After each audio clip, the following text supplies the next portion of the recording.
오늘 우리에게 주신 하나님의 말씀은 사도행전 24장 1절부터 9절 말씀입니다.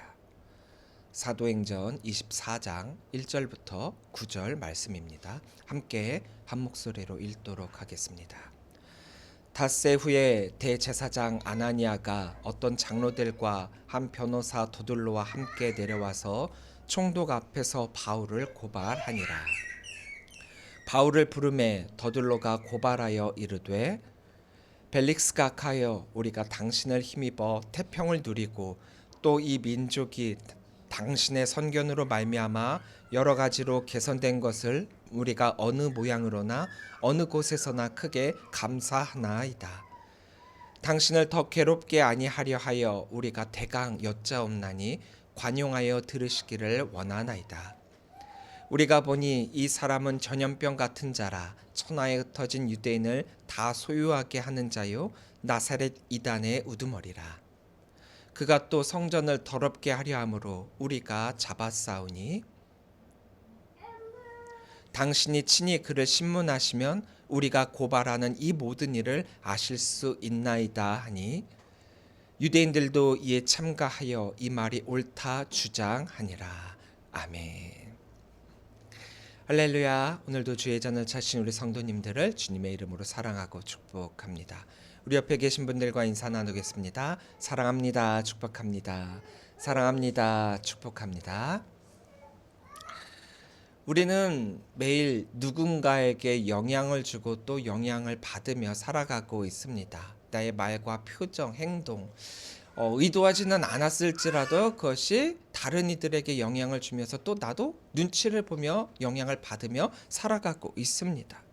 근데 문제는 모두가 이러한 영향력을 가지고 있는데 그 사람들에게 주고받는 그 영향력에 생명이 있냐 없냐가 문제라는 거예요.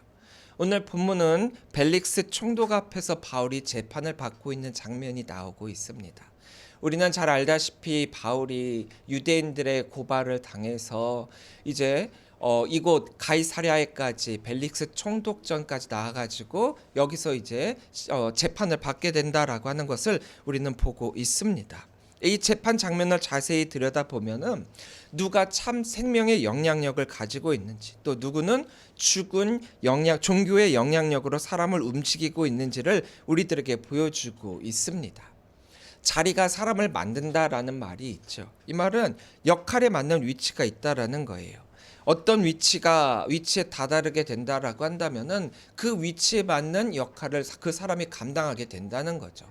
어쩌면은 그 사람이 역량이 좀 부족할 때도 있을지는 모르지만 그 자리가 그것을 할 수 있게끔 충분히 그 역할을 만든다는 의미이기도 합니다. 근데 이 반대로 그 위치가 우리들에게 주어졌음에도 불구하고 그 위치대로의 역할을 감당하지 못하는 때도 있습니다. 원래 주어졌던 일들을 잘 감당해야 되는데 나의 본분은 잊어버린 채 다른 것에 기웃거려서 원래 해야 되는 그 일을 하지 못하는 경우가 있다라는 거죠. 그래서 해야 될 그 일을 다른 이들에게 떠넘겨서 책임을 전가하는 경우가 있다라는 겁니다. 만약에 이런 일이 일어난다라고 한다면 그 책임을 가지고 있었던 그 자리에 있었던 그 사람은 그것을 내려놓는 게 당연하겠죠. 하지만 사람들은 그러지 않습니다. 사람들은 책임을 지려고 하지는 않고 도리어 그 자리에 그 위치에는 목을 메고 있어요. 왜냐? 그 위치가 주는 권리가 있거든요. 오늘 본문에서도 두 대비되는 사람들의 역할이 있습니다. 오늘 본문에 나오고 있는 이 대제사장 아나니아는 말 그대로 대제사장이죠. 자기에게 주어진 역할은 대제사장으로서의 역할을 감당해야 한다라고 하는 의무가 그에게 주어져 있습니다. 하지만 그는 오늘 본문을 보면 그 반대의 길에서 자신의 일을 하고 있음을 우리들에게 보여주고 있습니다. 1절입니다. 닷새 후에 대제사장 아나니아가 어떤 장로들과 한 변호사 더둘로와 함께 내려와서 총독 앞에서 바울을 고발하니라. 예루살렘에서 바울을 고발했던 유대 지도자들이 이제 가이사랴에까지 내려오게 됩니다. 그것도 변호사 더둘로라고 하는 인물까지 함께 대동해서 말입니다. 더들로는 로마법에 해박할 뿐만 아니라 바울에 대한 고소 내용을 라틴어나 헬라어로 할 수 있을 만큼의 달변가였습니다. 바울이 로마 시민권자이고 지금 이 재판 역시도 로마법에 따라서 진행이 되고 있기 때문에 만약에 유대인들이 이 로마법에 해박하지 않은 채 이 재판에 들어서게 되면 자기네들이 제대로 된 고발을 할 수 없을 거다라고 여겼기 때문에 이렇게 유대인들이 이 더들로를 고용하여 함께 하고 있는 것입니다. 그래서 이제 여기서 변호사 더들로가 하고 있는 그 고발의 내용들은 곧 유대 종교 지도자들의 고발의 내용과 동일한 것이지요. 근데 이 더들로의 이 고발에 앞서 먼저 우리는 이 대제사장 아나니아라고 하는 인물에 대해서 다시 한번 짚고 넘어갈 필요가 있습니다. 지금 아나니아의 역할은 뭐죠? 이 재판에서 고발하는 자로서의 역할을 감당하고 있습니다.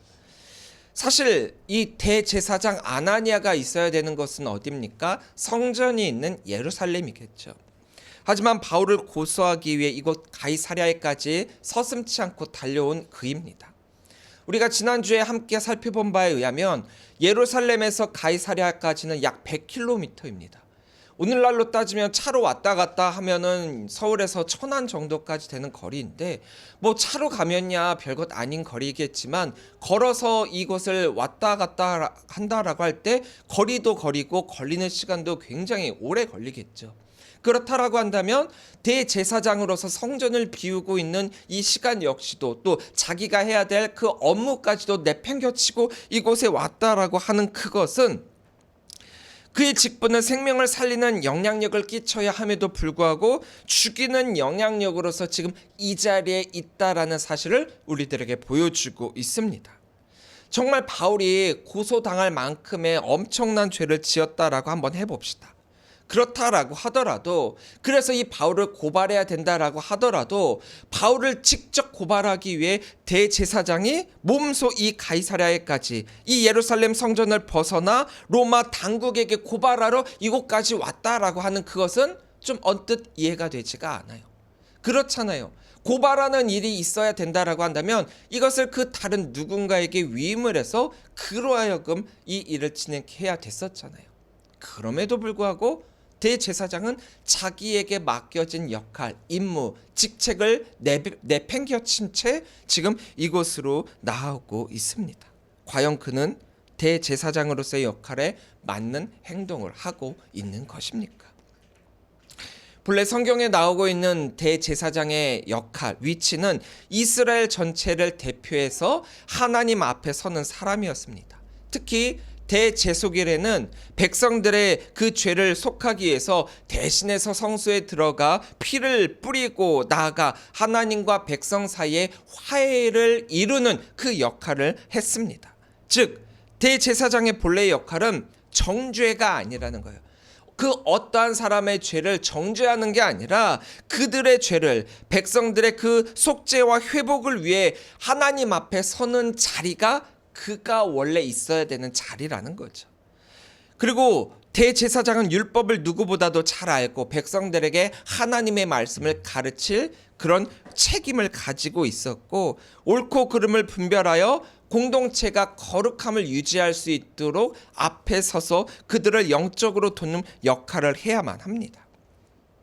왜 대제사장이라는 역할이 생겼습니까? 하나님을 향한 제사는 본질적으로 죽이기 위한 행위가 아니에요. 즉 죄인을 죽이는 것이 아니라 죄인을 살리기 위한 하나님의 은혜의 통로였죠. 그 통로의 자리에 부름을 받았고 그 죄를 대신 짊어진 희생을 통해서 죄인을 살리는 역할을 이 대제사장이 가지고 있었단 말입니다. 그런데 신약 성경에 나오고 있는 대제사장은 그 역할이 굉장히 묘해요. 성경에서 이 대제사장이 이런 자신의 본래 역할대로 설명이 되고 있는 그런 경우가 없습니다. 성경에 나오고 있는 대제사장은 항상 어디에 등장하느냐? 예수님의 반대편에서 예수님을 죽이려고 앞장서는 자, 그리스도인을 죽이기 위해서 그 반대편에 앞장서고 있는 자. 오늘 본문에서는 바울을 고발하기 위해 세상 법정에 서서 그가 있어야 될 성전을 버린 채 이 세상 법정에서 고발하고 있는 위치에 있는 그런 모습으로 우리들에게 보여지고 있습니다. 그 신앙의 본을 보여야 함에도 불구하고, 하나님과의 관계 속에서 그 백성들을 화해시켜야 함에도 불구하고 부정적 의미로서의 위치와 역할로 대표되는 인물로 우리들에게 보여지고 있다라는 거예요. 원래 하나님이 부여한 그 역할을 제대로 감당하지 못하고 있다라는 거죠. 대제사장 아나니아는 생명을 살리는 직분을 받았지만 지금 고발하는 자 입장으로 이 앞에 서 있습니다. 그들의 목적은 단 하나예요. 바울을 죽이자. 이들은 왜 이토록 바울에 대한 악감을 가지고 있는 것입니까? 바울을 고발한 그 내용을 잘 살펴보면 왜 이들이 바울을 죽이려고 했는지, 또 반대로 바울은 어떤 영향력을 끼치고 있었고, 또 이 대제사장들은 어떠한 모습으로서 신앙을 가지고 살아가고 있었는지 우리들에게 대비적으로 보여주고 있습니다. 아나니아의 이 모습, 본래 목회자의 모습으로 살아가고 목회자로서 말씀을 선포하는 것이 아니라 세상에 나아가서 법정 앞에 서서 믿는 자들을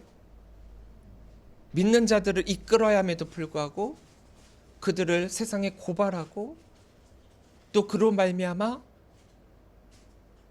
죄를 정죄하는 이런 역할로서 어떻게 보면은 하나님의 사람이 세상에 타락하고 있는 한 모습을 우리들에게 보여주고 있습니다.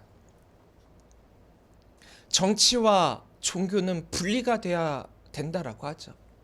그래서 종교적 영적 지도자가 따로 있는 것이고 세상적 정치적 지도자가 따로 있는 거예요.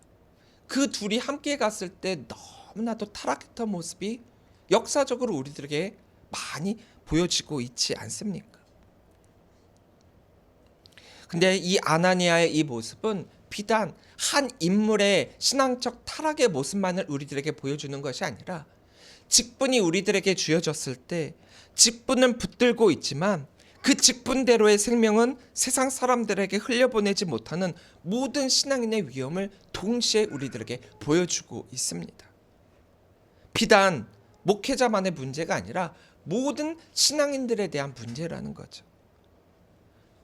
우리는 이 대제사장 아나니아의 이 모습이 잘못이라 판단하고 있지만, 과연 우리가 이 아나니아의 이 모습을 이 사람만의 문제다라고, 그 사람만의 잘못이다라고 우리가 그렇게 이야기를 할 수 있겠습니까? 나의 모습을 비춰볼 때 과연 나는 이 물음에서 자유로울 수가 있을까요? 나에게 주어진 사명이 있고 나에게 주어진 위치와 역할이 있는데 그 역할을 정말 잘 감당하고 있는가? 우리 감리교회의 장정을 살펴보면, 교리와 장정을 살펴보면 거기에서 목회자는 어떻게 해야 된다, 장로는 어떻게 해야 되고, 또 권사, 집사는, 성도는, 세례인은 어떻게 해야 된다라고 정말 아주 기본적인 내용들이 적혀 있어요. 목회자는 평신도들의 신앙의 영적 지도자로서 그들이 주님께로 올바른 길을 갈 수 있도록 돌봐야 된다라고 돼 있고, 또 신앙인들은, 장로와 권사와 집사들은 그런 목회자를 협력하고 도와서 함께 교회가 선한 뜻을 이뤄갈 수 있도록 해야 된다. 이게 참 아름다운 하나님께서 우리들에게 주신 이 땅에서의 작은 천국이잖아요. 그런 모습을 이뤄가라라고 기본적으로 교리와 장정에서도 우리가 정하고 있어요. 이게 뭐 비단 교리와 장정뿐만 아니더라도 우리는 너무나도 잘 알고 있죠. 목회자는 이렇게 영적 지도자로서, 또 평신도 직분을 받은 그런 분들은 그런 직분을 가지고 아름다운 하나님 나라를 이뤄가는 것. 그런데 과연 나에게 맡겨진 위치와 사명을 가지고 나는 사람을 살리는 영향력을 끼치고 있는가? 오늘 말씀을 우리가 되새겨 보면서 나의 모습을 한번 돌이켜 볼 필요가 있습니다. 5절부터 6절입니다. 우리가 보니 이 사람은 전염병 같은 자라. 천하에 흩어진 유대인을 다 소유하게 하는 자요 나사렛 이단의 우두머리라. 그가 또 성전을 더럽게 하려 함으로 우리가 잡아싸우니. 자, 이제 더둘로는 본인의 역할에 충실한 그런 고발을 지금 하고 있습니다. 이 대제사장 아나니아와 또 유대 지도자들, 장로들, 그들을 대변해 갖고 그들을 대신해서 바울을 고발하고 있는데, 전문가답게 어떻게 하면 바울을 보다 효과적으로 범죄자로 만들어 로마 당국자들에게 각인시킬 수 있을까라고 하는 방법을 잘 알고 있었어요. 그래서 이제 이 바울을 네 가지의 그 이름으로 바울을 고발을 하고 있습니다. 첫째는 바울은 전염병 같은 자다라고 고발하고 있죠. 다시 말해서 강력한 대중적 영향력을 가지고 많은 사람들에게 해악을 끼친다라고 이렇게 고발하고 있어요. 전염병 같은 자라고 번역된 로이모스는 급속하게 퍼지는 패스트와 같은, 또 악성 전염병과 같은 것을 의미하는데, 물론 이것이 직접적인 그런 전염병이다라고 할 수도 있지만 은유적으로 사회에 해를 끼치는 사람을 지목할 때 이 단어를 사용하고 있습니다. 즉 바울을 로마의 사회 기반을 악화시키고 오염시킬 수 있는 암적인 존재와 같이 여기면서 고발하고 있다라는 거죠.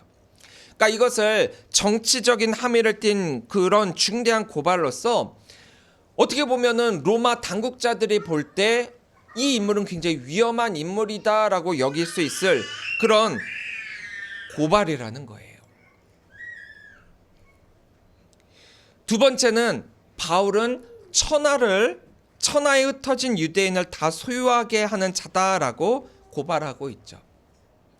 소유는 우리가 잘 알다시피 폭동이에요. 폭동. 로마 제국에 대한 반역을 포함해 갖고 반란이나 분열을 일으키는 그런 무질서한 행동을 의미하고 있습니다. 그러니까 이것은 유대 사회에서 가끔 발생하고 있는 메시아 운동을 빗대어 갖고 바울의 그 사역은 로마에 대해서 파괴적인 역할을 감당하고 있다라고 고발을 하고 있는 거죠. 세 번째는 바울은 나사렛 이단의 우두머리다. 그러니까 기독교를 나사렛 이단이다라고 표현한 곳은 여기 한 군데밖에 없어요. 바울이 속한 나사렛 이단이 유대 전통에서 볼 때 굉장히 불법적이고 기존의 사회 체제를 전복시키기 위한 그러한 존재다라고 그렇게 고발하고 있는 거예요. 여기서 말하고 있는 이단 하이레시스는 오늘날 우리가 여기고 있는 이단의 의미와는 조금 다른데, 여기에서는 본래 종교나 철학에서 분파나 학파를 지시하고 있는 중립적 개념으로 사용을 하고 있어요. 그러니까 우리가 사용하고 있는 이단은 본질을 벗어난 그런 걸 이단이다라고 하는데, 여기서 말하고 있는 이단은 또 다른 분파를 뜻하고 있다라는 거죠. 근데 바울이 실제적으로 이 기독교의 우두머리로 이 당시 인정받고 있었느냐? 우리는 사실 그렇지 않다라는 것을 잘 알고 있죠. 인정을 받는 쪽도 있지만 인정을 제대로 받지 못하는 경우도 있었어요. 예루살렘에 왔을 때 유대인 기독교인들에게 바울이 율법을 지키지 않는 자다라고 오해를 받으면서 이들을 설득시키기 위해 정결 예식을 행하면서 거기에서 이 유대인들의 꼬투리를 잡히지 않았습니까?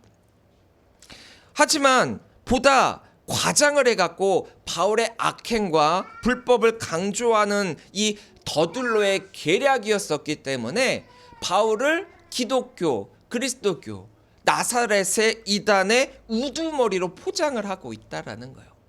사실 우리는 잘 알다시피 이 현재 초대교회 수장은 베드로잖아요. 예수님의 제자들이잖아요. 그들 중심으로 이제 이 기독교가 형성되고 있었었는데, 그들보다도 이 바울의 역할을 더 부각시키면서 이 얼마나 우두머리로서 악행을 저지르고 있는가, 이렇게 고발을 하고 있는 것입니다.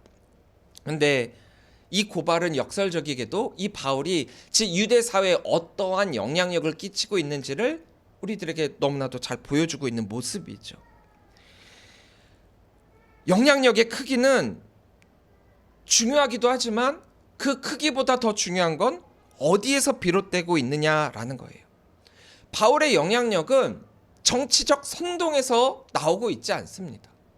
지금 이 더둘러가 고발하고 있는 것은 바울의 이 영향력은 로마 사회의 악과 같은 잘못된 정치적 선동에서 나오고 있다라고 이야기를 하고 있지만, 바울이 가진 영향력은 정치적 선동이 아니라 복음으로 말미암은 생명의 영향력이었어요.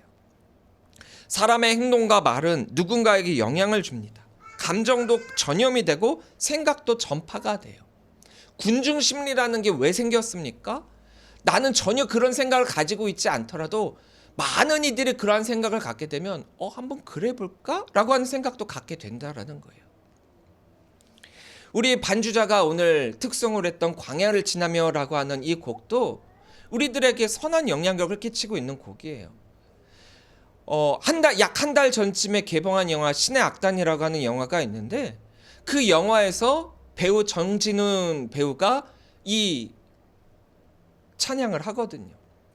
그래서 요즘 기독교뿐만이 아니라 비기독교인들도 극장에서 찬양을 들으며 찬양의 영향을 받고, 자신은 기독교인이 아니지만 이러한 영화와 찬양을 들음으로 말미암아 다시 교회에 발걸음을 행하게 됐다라고 하는 그런 글들을 많이 보게 돼요.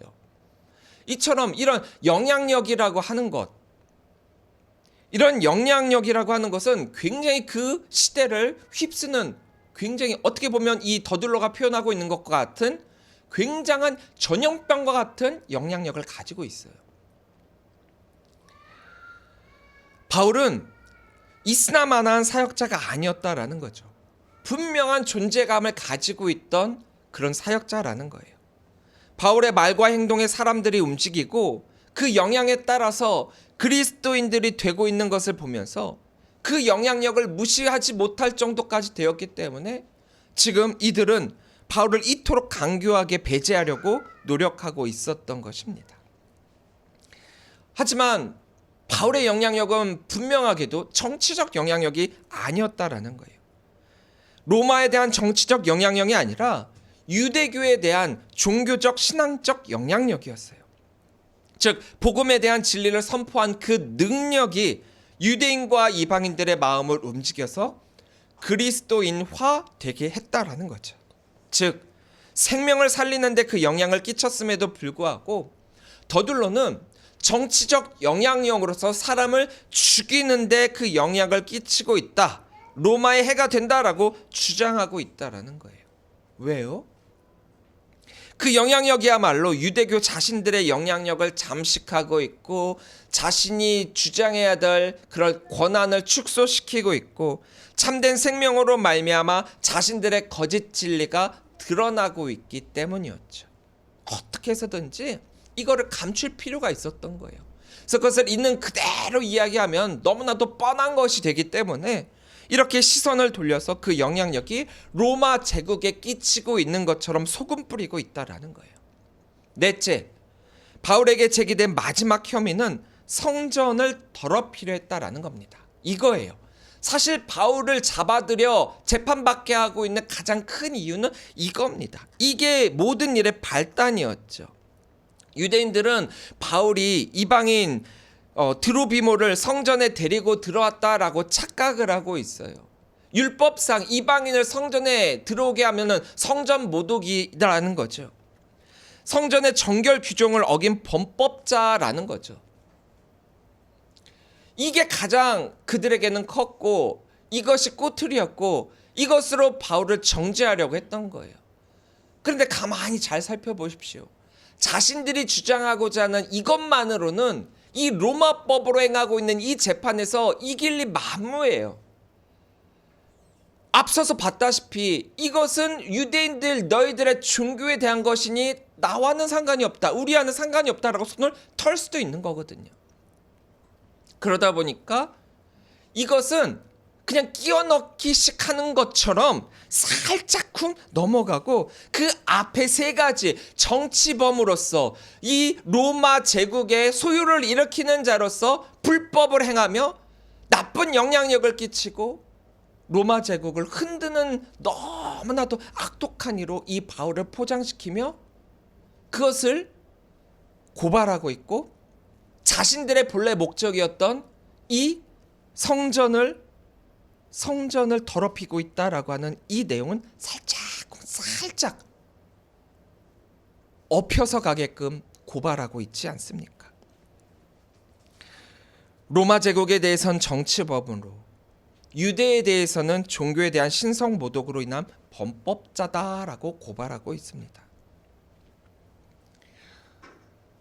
본래 자신들의 목적만으로는, 그 이유만으로는 바울을 올가맬 수 없기 때문에 이렇게 없는 정치적 혐의까지 만들어 고발하고 있는 거예요. 만약 이들이 고발하고 있는 이 내용이 사실이다라고 한다면 로마 당국으로서는 이것을 심각하게 받아들이지 않을 수 없는 노릇이라는 거죠. 하지만 이 고발의 내용을 잘 살펴보면 여기에는 아무런 상세한 증거나 논증이 제시되고 있지 않습니다. 그래서 이 마지막에 이 더둘러가 자기는 굉장히 논리적으로 이야기했다라고 생각을 하면서 마지막에 툭 던진 말이 있어요. 뭐냐? 8절 말씀이에요. 당신이 친히 그를 신문하시면 우리가 고발하는 이 모든 일을 아실 수 있나이다. 증거나 증자나 상세한 이유에 대한 말은 하지 않고 당신이 신문하면 내가 왜 이 말을 했는지 발견하게 될 거고 알게 될 거고 이 바울은 쳐 죽일 놈이라는 것을 알게 될 거야. 이 책임은, 이것을 알아내는 책임은 당신에게 있어라고 하면서 그 책임을 돌리고 이 총독에게 돌리고 있다라는 거죠. 만약에 총독이 여기에서 바울에게 이러한 거리를 찾아내면은 우리 말이 맞지 않았어라고 하는 거고, 못 찾아내면 당신 총독 벨릭스 되게 무능한 자구려. 이렇게 이런 내용들이 있는데 어떻게 이것을 못 찾아내고 있어? 흔히 우리가 보면 이렇게 해서 되면 좋고 아니면 말고라는 식의 뉘앙스로서 바울을 고소하고 있다라는 거예요. 우린 이미 알다시피 더들로와 유대 종교자들, 지도자들이 바울을 고발하고 있는 이 네 가지의 내용은 정말 얼토당토하지 않는 내용들이죠. 이것은 천부장 루시아가 벨릭스 총독에게 보낸 편지와는 완전히 상반된 내용입니다. 루시아는 뭐라고 했습니까? 바울에게서 이를 결박할 내용을 결박할 그 죄를 하나도 찾지 못했다라고 보고하고 있잖아요. 더군다나 더둘로는 이 유대인들이 바울을 암살하려 했다라고 하는 사실 자체도 아예 말을 꺼내지 않고 있습니다. 과정상 이제 고발인의 고발의 내용을 들었다라고 한다면 이제 후에 바울의 변호도 듣게 될 것입니다. 이제 10절 이후에 바울은 자신을 변호하는 내용을 이제 우리들에게 보여주고 있어요. 하지만 이 바울의 변호를 듣기 이전에 우리는 분명히 한 가지를 알게 되죠. 그의 삶이 그 어떤 말보다 강력한 증거가 되고 있다라는 사실을 말입니다. 바울을 고발한 그 내용이 도리어 바울의 삶이 얼마나 복음적이었는지, 그리고 참된 생명의 영향력을 끼치고 있었는지를 우리들에게 너무나도 잘 보여주고 있어요. 바울의 영향력이 유대 종교 지도자들에게 두려움의 대상이 되었던 이유는 그가 사람을 죽이는 영향력을 끼친 것이 아니라 사람을 살리는 생명을 전했기 때문입니다. 즉 참된 생명의 영향력을 가지고 있었기 때문이라는 거죠. 그 생명이 유대교의 거짓을 드러냈고 그 생명이 기존의 질서를 흔들었기 때문입니다. 대제사장이 자신에게 맡겨진 본연의 역할을 잘 감당했었다라고 한다면, 첫째, 바울을 고소할 이유가 아무것도 가질 수가 없었겠죠. 둘째, 바울을 고소한 이유는 찔림이 있었기 때문이에요.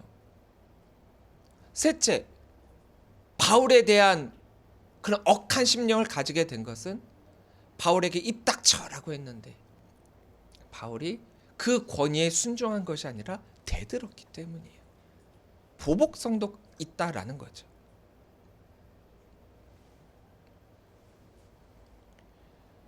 만약 대제사장이 자신에게 맡겨진 생명을 살리는 화해케 하는 역할을 제대로 감당했었다라고 한다면 예수님의 책망도 바울의 이 복음의 선포도 결코 마음을 언짢게 만들지 않았을 거예요. 어쩌면은 대제사장이 그 책망을 듣고 회개해서 하나님의 더 큰 사명으로 그 모든 역할을 더 감당할 수 있었겠죠. 하지만 역사적으로 살펴볼 때 이 당시의 대제사장은 구약시대 하나님께서 이들에게 명령하시고 부르시고 맡겨주셨던 그 역할로서의 의미를 담당했던 게 아니라 단지 위치가 가지고 있는 권한, 거기에만 콩고물을 얻으려고 어떻게 보면은 많은 사람들의 비리도 뒤덮어주고 내 뱃속을 채우기 위한 그런 일들에만 앞장섰다라는 거죠. 우리는 지금 어디에 서 있습니까? 가장으로서 가정에 서 있습니까? 혹은 또 나에게 주어진 그 일을 감당하는 일터입니까? 혹은 하나님께서 우리들에게 맡겨준 사명을 감당하기 위해 교회에 있습니까?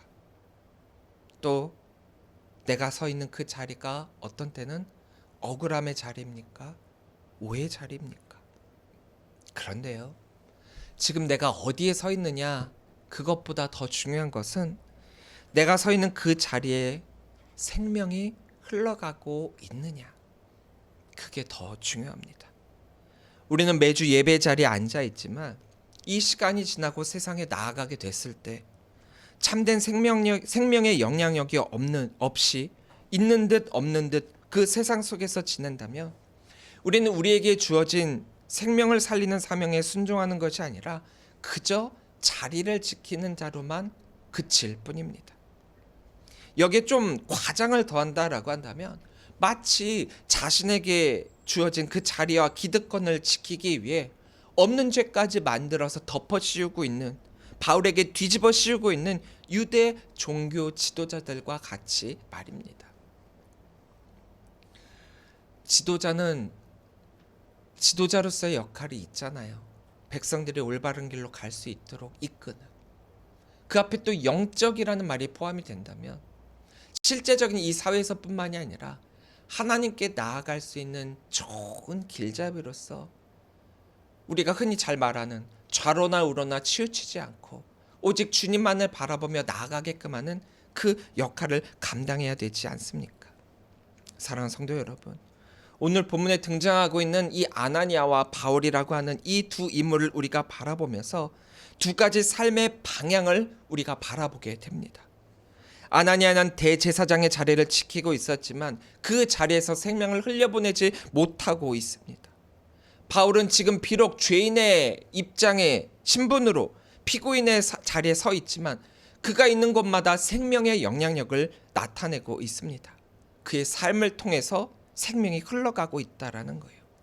비록 겉으로 볼 때는 대제사장은 고발자로서 바울은 피고인의 신분으로 이 재판에 임하고 있어서 얼핏 보기에는 대제사장이 더 우위에 서 있는 그런 모습을 보고 바울은 벌을 받는 듯한 모습을 띠고 있지만 실제적 상황은 완연하게 다르다는 것을 우리는 발견하게 됩니다. 겉모습으로 보여지는 그것으로 판단할 것이 아니라 우리는 우리들에게 맡겨진, 직분에 맞게 맡겨진 생명을 살리는 그 역할을 반드시 수행해야 합니다. 지금 나는 자리를 붙들며 그 자리를 지키기 위해 원래 해야 할 그 사명을 제대로 감당하지 못하고 생명을 해하는 그 영향력을 끼치고 있습니까? 아니면 바울처럼 어디에 가든지 무엇을 하든지 온전한 복음을 선포함을 통하여 참된 생명의 영향력을 끼치고 있습니까? 오늘날 우리는 어떤 자리든 간에 어떤 위치든 간에 그 자리에 서 있습니다. 주어진 사명의 자리가 있어요. 그 자리가 크든 작든 눈에 보이든 안 보이든 그건 중요하지 않습니다. 그 자리에서 과연 나는 생명의 생명이 흐르도록 그 역할을 감당하고 있는가? 참된 생명의 영향력은 사람을 죽이고 고발하는 데 있지 않고 사람을 살리는 데서 드러납니다. 말로 증명하려고 애쓰는 것이 아니라 삶으로 조용히 드러나는 데서 나타납니다.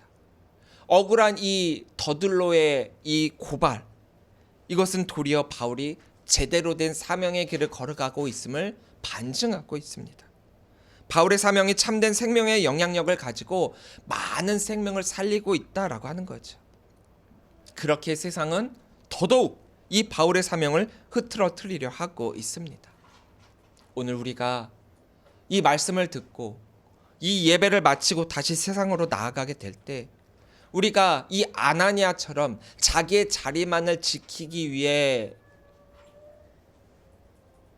애쓰고 자기의 권리를 지키기 위해 다른 이들을 억울하게 누명씌우며 또 자기의 자리를 지키기 위해 그 누군가를 죽이기 위한 사람으로 남는 것이 아니라 바울처럼 어디에 있든지 생명을 흘려보내는 사람으로 살아가기를 간절히 소망합니다.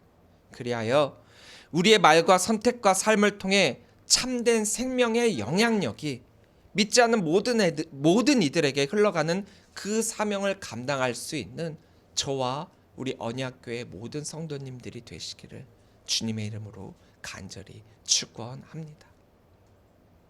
의미 없는 위치와 역할에 집착하지 마시고 지금 나에게 주어진 그 순간 그 자리와 그 역할에서 참된 생명의 영향력을 끼치는 우리 귀한 성도님들이 되시기를 주님의 이름으로 간절히 축원합니다.